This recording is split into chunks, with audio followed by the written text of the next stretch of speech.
The Mediterranean diet.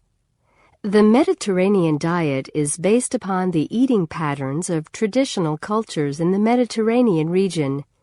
Several noted nutritionists and research projects have concluded that this diet is one of the most healthful in the world in terms of preventing such illnesses as heart disease and cancer and increasing life expectancy.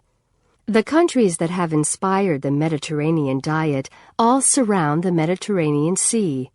These cultures have eating habits that developed over thousands of years. In Europe, parts of Italy, Greece, Portugal, Spain, and southern France adhere to principles of the Mediterranean diet, as do Morocco and Tunisia in North Africa. Parts of the Balkan region and Turkey follow the diet, as well as Middle Eastern countries like Lebanon and Syria. The Mediterranean region is warm and sunny, and produces large supplies of fresh fruits and vegetables almost year-round that people eat many times per day.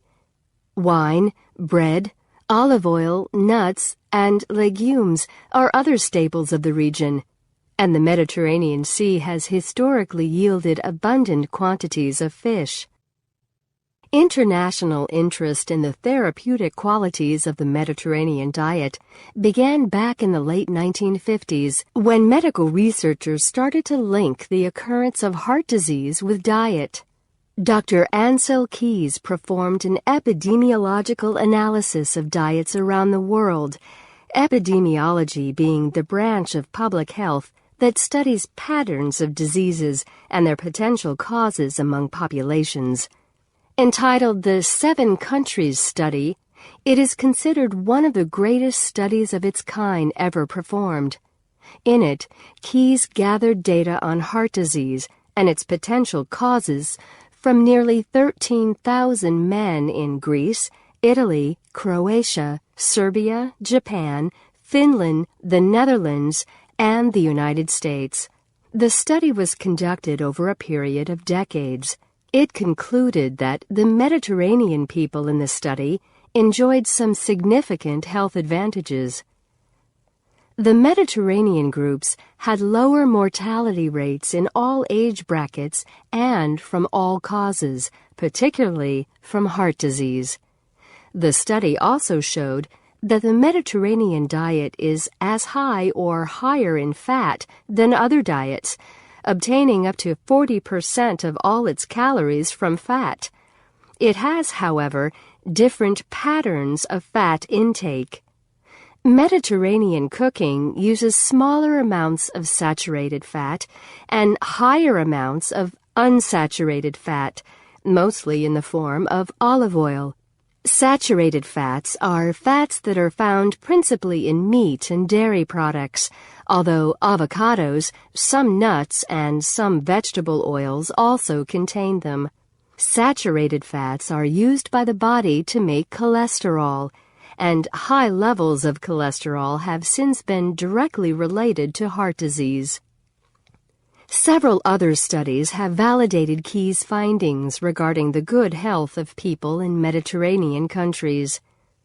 The World Health Organization, WHO, showed in a 1990 analysis that 4 major Mediterranean countries, Spain, Greece, France, and Italy, have longer life expectancies and lower rates of heart disease and cancer than other European countries and America.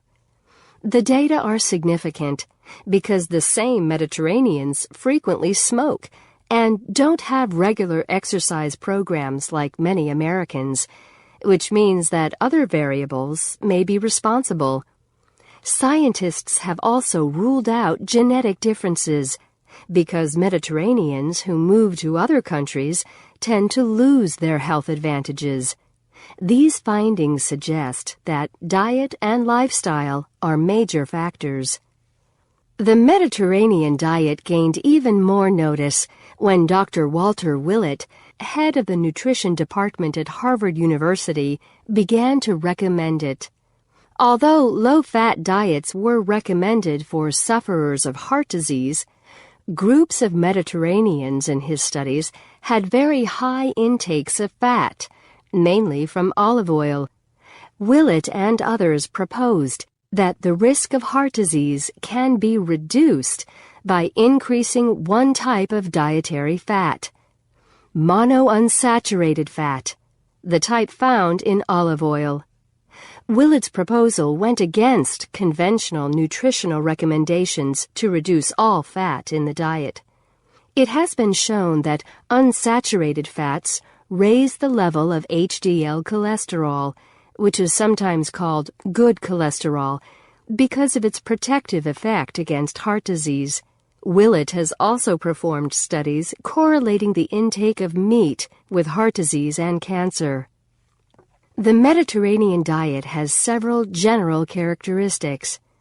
The bulk of the diet comes from plant sources, including whole grains, breads, pasta, polenta, bulgur, couscous, rice, potatoes, fruits, vegetables, legumes, seeds, and nuts.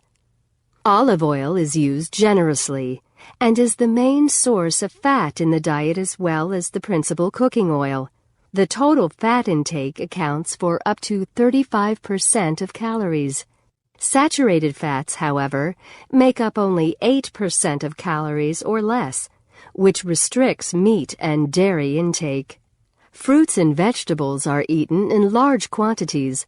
They are usually fresh, unprocessed, grown locally, and consumed in season. Dairy products are consumed in small amounts daily, mainly as cheese and yogurt. Eggs are used sparingly, up to 4 eggs per week. Fish and poultry are consumed only 1 to 3 times per week, with fish preferred over poultry. Red meat is consumed only a few times per month. Honey is the principal sweetener, and sweets are eaten only a few times per week. Wine is consumed in moderate amounts with meals, 1 to 2 glasses daily.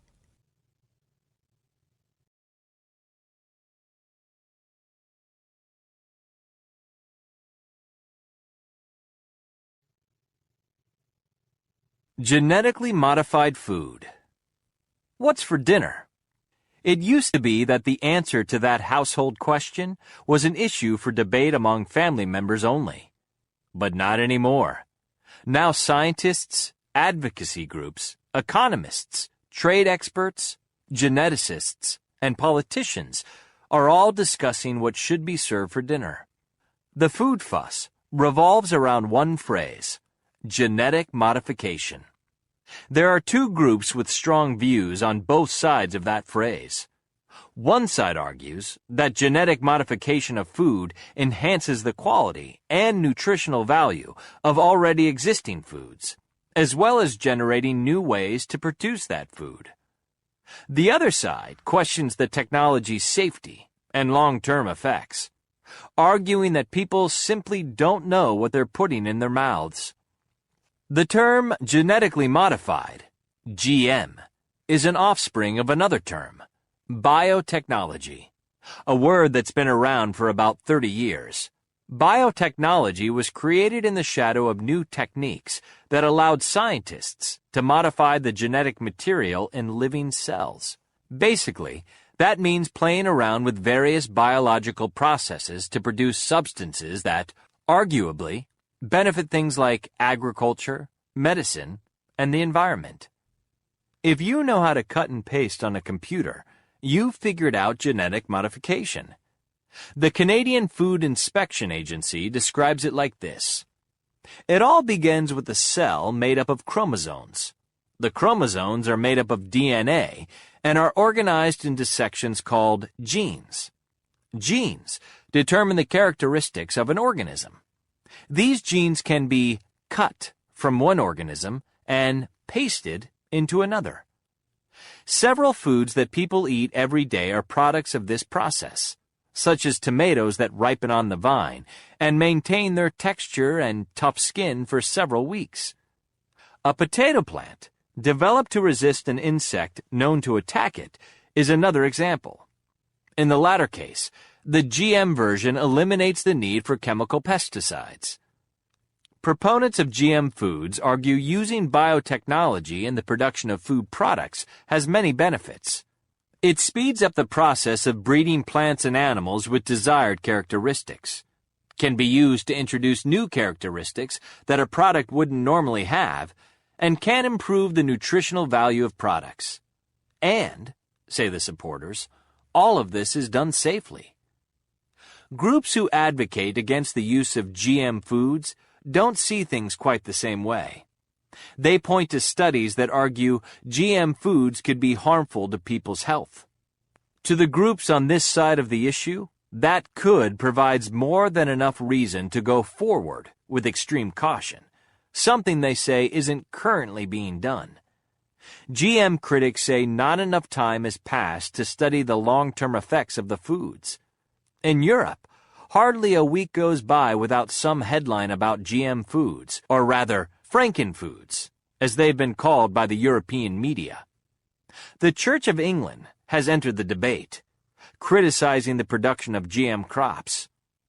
Ever responsive to consumer demands, the European Union has taken a strong position on this issue, going so far as to propose a moratorium on approving GM foods. These responses are the outcome of a grassroots campaign. Various scares, the best known being mad cow disease, have consumers in Europe cautious of food genetically altered to kill pests or resist herbicides. 2 British food companies have even dropped GM ingredients from their products, something the North American branches of these companies haven't done. That's not all that surprising for one simple reason. There's an unmistakable split in the policies toward GM foods between the two sides of the Atlantic that some call the Atlantic Divide. Supporters argue North America's approach is more progressive, while skeptics argue it's less safe. Whatever the case, the Atlantic Divide can be attributed to 2 things. The first is all about experience. The North American side of the Atlantic hasn't seen a scare comparable to mad cow disease. The second is all about dollars. North Americans expect their food to be cheap, and while the Atlantic may divide the approach to GM foods, it doesn't stop the 2 sides from butting heads. The fuss over food extends to whether the manufacturing process is made known. Canada has adopted both a mandatory and voluntary labeling policy. According to the Canadian Food Inspection Agency, mandatory labeling applies to all foods that have been changed nutritionally or compositionally, or to alert consumers of possible allergens. That doesn't mean, though, that all GM foods will be labeled. If it can be shown through tests that the nutrition or composition of such foods remains unchanged, no special label is required. Even though labels are not required, they are allowed, but only when truthful and not misleading. A good example is the fat-free claim made on some products. Because of the ambiguity surrounding voluntary labeling, it's been determined that clearer rules are needed. The GM debate makes us consider the role technology has in our lives. What makes this debate unique is that every meal we eat is at its very core. And that fact means one thing. It's an issue that will be discussed not only around policy tables, but dinner tables as well.